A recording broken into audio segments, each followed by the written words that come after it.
to K-Pods. Oke, kembali lagi bersama aku Tata dan di sini sudah ditemani oleh sosok yang sangat spesial hari ini, Pak Paula. Hai teman-teman. Halo. Gimana Pak? Apa kabar? Wah, tak. Lagi suasananya panas tapi oke sih. Iya. Kabarnya baik lah, sehat. Terbakar semangat ya? Terbakar, ya semangat. Oke, mungkin dari Pak Paula sendiri boleh sapa teman-teman dan perkenalkan dari mana? Ya, halo teman-teman Kepo. Yeay, saya Paulan dari tempat saya tinggalnya di wilayah Santo Agustinus. Ya, nggak jauh dari gereja, hanya sekitar 1,5 kilo lah dari sini ya. Oke, berarti udah sangat bersahabat dengan tempat ini ya Pak ya? Wah, sangat. Semenjak belum ada gereja sampai ada gereja, saya nyaksikan juga sendiri. Berarti ini Bapak ini sangat legend Pak? Legend. Ada yang lebih legend sebenarnya. Ada yang lebih legend, ya? Iya. Perjuangannya sangat panjang ya Perjuangan soalnya. sangat panjang Iya. ya, kita menyaksikan. Berarti kalau boleh tahu nih Pak, udah berapa lama nih terlibat di dunia pelayanan? Dunia pelayanan gereja, wah udah dari kapan ya? 2009 kali ya. Semenjak dari ketua lingkungan, terus jadi korwil, kemudian di paroki pernah juga, sekarang di stasi. Wes. Ya. Nah, dari sepanjangnya perjalanan pelayanan Bapak nih, biasanya Bapak kan banyak nih bidangnya ya Pak ya? Bidangnya tuh biasanya yang Bapak ambil fokusnya di mana nih Pak? Entah media kah atau yang... Oh gitu ya. Dulu saya pernah di bidang katekese. Nah kalau katekese itu kan di bawahnya ada pewartaan tuh, ada katekese, ada kitab suci, sama ada komsos di dalamnya.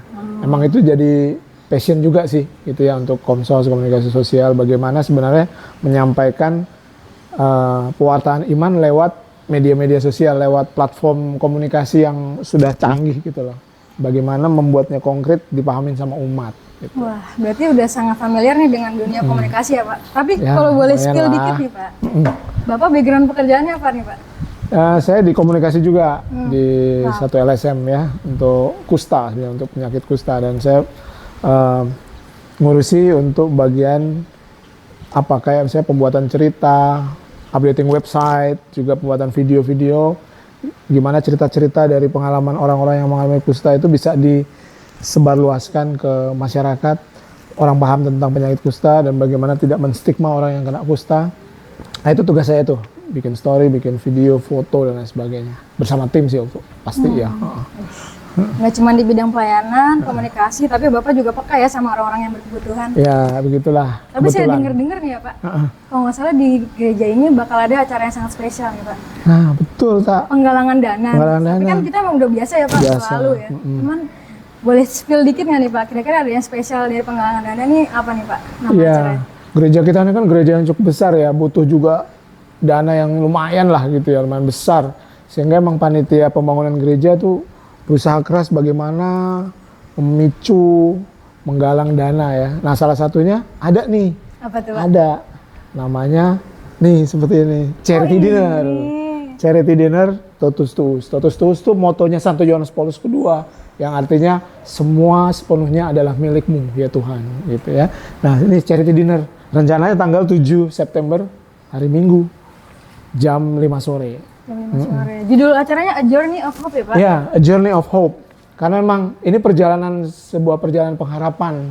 Kata dari mulai tanah doang, ya kan? Mulai dibangun pelan-pelan oleh panitia pembangunan gereja, oleh seluruh umat sebenarnya. Sampai ya sudah mulai berdiri dan sudah digunakan. Meskipun memang masih sana sini banyak kekurangan, banyak masih perlu diselesaikan dan dilengkapin. Nah, disinilah kita mencari tetap menggalang dana. Tapi kan kalau penggalangan dana tuh sangat beragam ya Pak ya. Biasanya ada yang sambil paduan suara kur, terus jalan-jalan ke gereja, jualan karya, jualan makanan dan segala macam. Kenapa Bapak dan tim memilih untuk acara charity dinner ini sebagai penggalangan dana? Penggalangan dana, ya. Ya sebenarnya memang banyak sih kegiatan penggalangan dana dari awal ya. Mulai dari jualan bantal, jualan tahu. Bayangin saya jualan tahu teman-teman ya. Setiap lingkungan juga diminta kontribusinya 2.000 per kakak per hari. Jadi sebulan ada berapa tuh kalau 2.000? 60 ribuan ya kira-kira. Nah itu per kakak per hari dan itu masih berjalan terus dari tahun 2017 sampai sekarang masih berjalan. Juga ada itu tadi penjualan bantal dan lain sebagainya. Kami juga pergi ke paroki-paroki galang dana. Istilahnya ngamen nih kalau ke paroki-paroki ya. Udah hampir 20-an paroki kita datangin. Kita juga buat proposal ke donatur-donatur potensial. Nah sekarang salah satu dari agenda galang dana itu adalah charity dinner secara khusus. Memang charity dinner ini menjadi bagian penggalangan dana di mana kita mengucap syukur pertama. Mengucap syukur gereja ini sudah lumayan jadi sudah digunakan juga, dan itu ucapan syukur kepada Tuhan, pada Tuhan Yesus, juga ucapan syukur kepada teman-teman donatur yang baik hati, yang rendah hati, yang selama ini berbagi, ucapan syukur pada umat juga yang sudah mendukung, sekaligus masih galang dana gitu, jadi masih galang dana nih, masih gini butuh apa cuan ya, cuan. Kalau ini love nih Pak? Oh ini love kalau ya, kalau cuan oh gini, iya, gitu loh teman-teman kepo. Jadi selain mengucap syukur, kita juga masih terus galang dana. Masih banyak dananya yang dibutuhkan. Benar-benar bekerja di ladang Tuhan ya Pak? Iya, betul-betul. Oke, menarik ya acaranya. Kalau misalnya boleh tahu nih Pak, bakal ada konsep apa nih? Karena saya tertarik dengan kata-kata dinner. Biasanya tuh kalau dinner tuh sangat eksklusif gitu ya. Iya. Kira-kira yang membedakan dari charity-charity lainnya apa? Oh ya, jadi memang yang membedakan sebenarnya memang pertama dari sisi undangannya. Kita mengundang tamu-tamu yang mereka para donatur yang pernah berbagi, pernah memberikan donasi untuk pembangunan gereja sebagai ungkapan syukur. Jadi kita undang mereka juga. Kedua, kita mengundang donatur-donatur atau sponsor yang potensial sebenarnya, yang punya hati, yang tergerak. Nah, kita undang juga supaya nanti di acara tersebut mereka juga bisa melihat, oh seperti ini tuh rangkaian perjalanan pembangunan gereja dan aku ingin menyumbang lagi nih gitu. Nah, ya dirangkai dengan dinner memang ya saya rasa itu jadi salah satu event yang memang umum diadakan ya. Kita makan perjamuan bersama, makan bersama dulu, kemudian baru melihat perjalanan di ballroom Samadhi, nanti di Samadhi ya kita lihat ballroom bersama, menikmati beberapa sajian penampilan dari umat. Kemudian nanti ada Romo Yus juga ya, yang di OKS itu. Dan di Jamaica Cafe juga ada romo-romo lain lah, Romo Hari Liong dan lain sebagainya. Mereka akan membantu kita untuk menyemarakan acara tersebut. Kalau saya lihat tuh banyak nih bintang tamu yang Romo Yus, Lisa Rianto, Nugi Nugroho, Romo Sipri, Romo Cahyo, Jamaica Cafe, Suster, dan ada penampilan dari Anima Kristi juga ya. Betul. Ada Bia, paduan suara, jadi banyak ya Pak, bervariasi ya Pak? Lengkap ya variasi ya, dari internal gereja kita juga punya teman-teman yang menampilkan nanti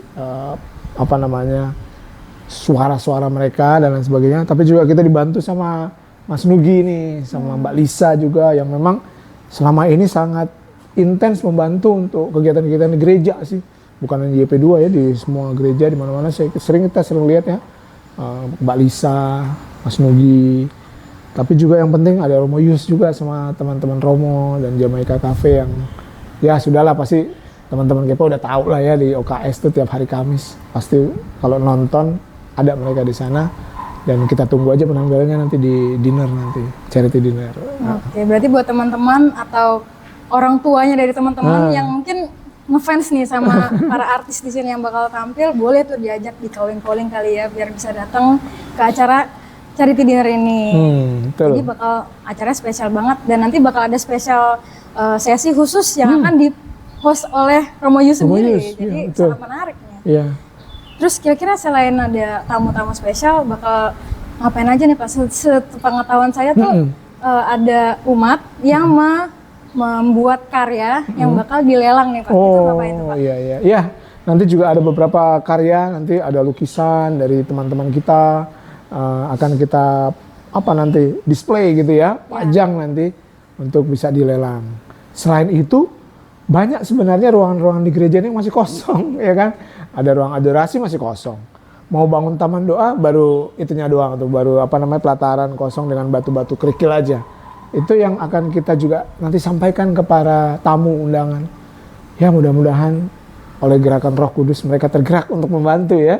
Jadi nanti dibantu oleh Romo Yus akan membuat kayak virtual tour Mereka akan diajak melihat dari sisi-sisi gereja mana yang kira-kira masih butuh bantuan. Nah, nanti dipandu oleh Romo Yus dan Romo Sipri dan Romo Cahyo juga ikut untuk membuka hati tamu undangan maupun netizen nanti ya, karena akan disiarkan secara streaming juga ya, online ya.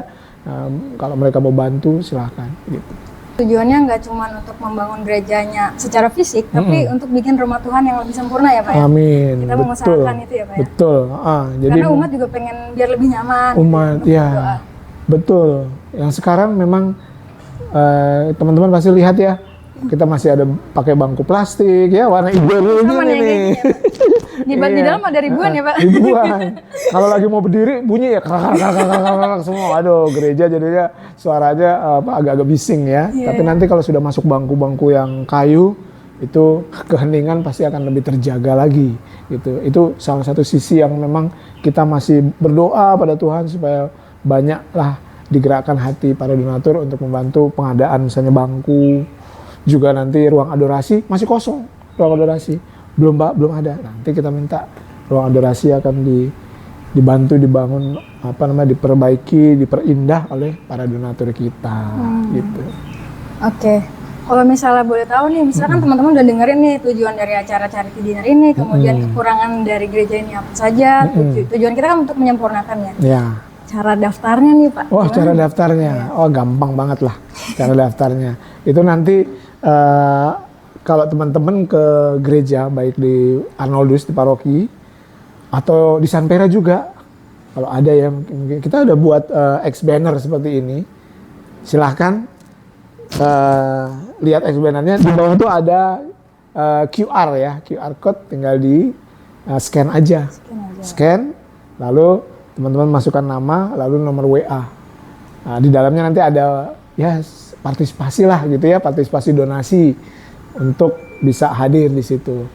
Bukan sekedar nonton, tapi ya teman-teman hadir di sana sebagai bentuk dukungan sebenarnya untuk pembangunan gereja ya. Ya sekaligus entertain lah ya, lihat Nugi, lihat Lisa, lihat teman-teman adik-adik Biabir yang perform gitu. Jadi sukacita dalam memberikan sesuatu donasi. Berarti emang nanti lihat aja nih yang coklat-coklat dan bagus seperti ini desainnya, bisa langsung di-scan barcode-nya. Atau nanti mungkin bisa cek di Instagramnya Komsos JP2. Nanti bakal ditampilin di sana. Atau juga di itu ya, setiap sebelum misa ditayangin nggak itu ya? Oh iya, bisa ada videonya. Ada videonya. Nanti di bagian belakang ada ini nanti barcode-nya atau QR code-nya nanti dikeluarkan.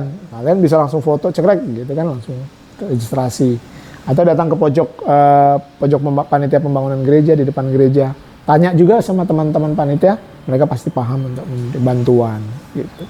Jadi nggak cuman berdonasi aja, cuman nanti umat juga bakal disuguhkan penampilan menarik dan mungkin nostalgia sedikit sama teman-teman bintang tamu di sini. Bintang tamu. Kalau bisa boleh tahu nih Pak, respon dari umat sejauh ini bagaimana? Karena kan kalau boleh tahu juga sekalian ini udah dari kapan nih kita merencanakan Charity Dinner ini? Ya sebenarnya kalau rencana Charity Dinner sudah dari bulan mungkin Maret ya, kalau nggak salah Maret. Jadi sekitar ada 5 bulan yang lalu lah kita udah dari awal merencanakan. Kemudian ya sudah buka pendaftarannya juga nih. Sampai saat ini memang kelihatannya masih perlu dibantu ya untuk registrasinya nih gitu ya, dari Bapak Ibu sekalian, teman-teman sekalian nih dari Kepo juga. Silahkan nanti mengunjungi stand PPG yang ada di depan gereja atau juga melihat banner ini, bisa klik dan registrasi. Jadi memang kalau tanya jumlahnya ya masih perlu dibantu ya, masih perlu diperbanyak lagi untuk supaya acara tersebut di ballroom HHO di Samadhi itu bisa terisi dengan layak dan penuh lah gitu ya. Oke, wah. Tapi sebenarnya targetnya nggak cuma teman-teman yang udah senior ya Pak ya, yang muda-muda mungkin yang lagi berkarir sangat lumayan sukses atau pengen istirahat sejenak dari pekerjaan, boleh nih sambil mampir. Ya, bener banget ya, bener banget. Jadi emang terbuka, aku sih yakin ini terbuka untuk semua. Jadi teman-teman muda silahkan gabung lah dengan teman-teman yang lain gitu ya. Karena ini memang gereja kita ini gereja muda sebenarnya ya. Bukan gereja kayak saya nih, tuir-tuir nih ya para senior nih. Tapi pokoknya beda dikit. Beda dikit ya. Saya juga baru berapa sih ya, mungkin 25 kali ya. Nah, pokoknya ini gereja-gereja yang gereja muda, teman-teman Komsos nih, anak-anak muda yang luar biasa, juga dari teman-teman di pelayanan yang lain juga banyak anak-anak mudanya, kesehatan, tata laksana, dan itu menjadi apa ya, generasi penerus gereja yang tangguh ya ke depan. Karena itu juga untuk undangan di Charity Dinner, yuk teman-teman muda hadir ya, kumpul bareng sama kita. Mungkin terakhir nih Pak, biasanya kan kita nggak jauh dari bantuan tim ya Pak ya. Nah, ada nggak pesan-pesan untuk tim yang sejauh ini udah sangat berjuang keras untuk membangun kesempurnaan acara ini, biar makin tetap semangat sampai acara puncak tanggal 7 September nih Pak? Ada pesan? Ya, pesan buat tim ya, kepanitiaan Charity Dinner. Pokoknya kita tetap semangat teman-teman. Memang banyak rintangan ya. Rintangan bukan dari luar saja. Kadang-kadang juga memang kita masing-masing kita pasti punya pekerjaan di kantor, banyak deadline, banyak tugas-tugas. Tapi percayalah ya teman-teman ya, kita bisa membagi waktu. Pasti di waktu-waktu yang sedikit-sedikit kita serahkan untuk Tuhan, pasti akan menjadi buah yang luar biasa baiknya ya. Dan juga tetap semangat, saling koordinasi aja. Kita saling berkomunikasi. Kalau ada kesulitan langsung disampaikan ke tim lain, ke anggota-anggota di sekitar kita, sehingga bisa cepat dicarikan solusinya. Dan satu lagi nih kita acara ini juga kan disponsorin banyak orang. Dan sampai sekarang udah sponsornya banyak loh. Banyak ya Pak? Dari perusahaan-perusahaan, dari donatur-donatur perorangan. Ya kita mengucap syukur nih untuk para donatur, sponsor baik dari perusahaan maupun dari perseorangan, para donatur dermawan yang baik hati ya, yang mau mensponsori acara ini. Kami ucapkan juga terima kasih untuk mereka semua. Oke, semoga nanti sponsor dan donasinya makin banyak ya Pak. Amin. Ya, dengan adanya obrolan singkat ini. Oke, makasih banyak ya Pak Paul udah mau sharing tentang acara Charity Dinner. Semoga nanti acara ini tetap berjalan dan sampai acara puncak. Silakan daftar di link barcode yang ada X banner ini. Karena nanti bakal ada acara Charity Dinner, A Journey of Hope, Gereja Santo Yohanes Paulus II, tanggal 7 September 2025 jam 5 sore ya Pak. 5 sore. Dan yang keren pas datang ya. Oke. Terima kasih teman-teman K-Pods. Sampai ketemu lagi di K-Pods. Bye.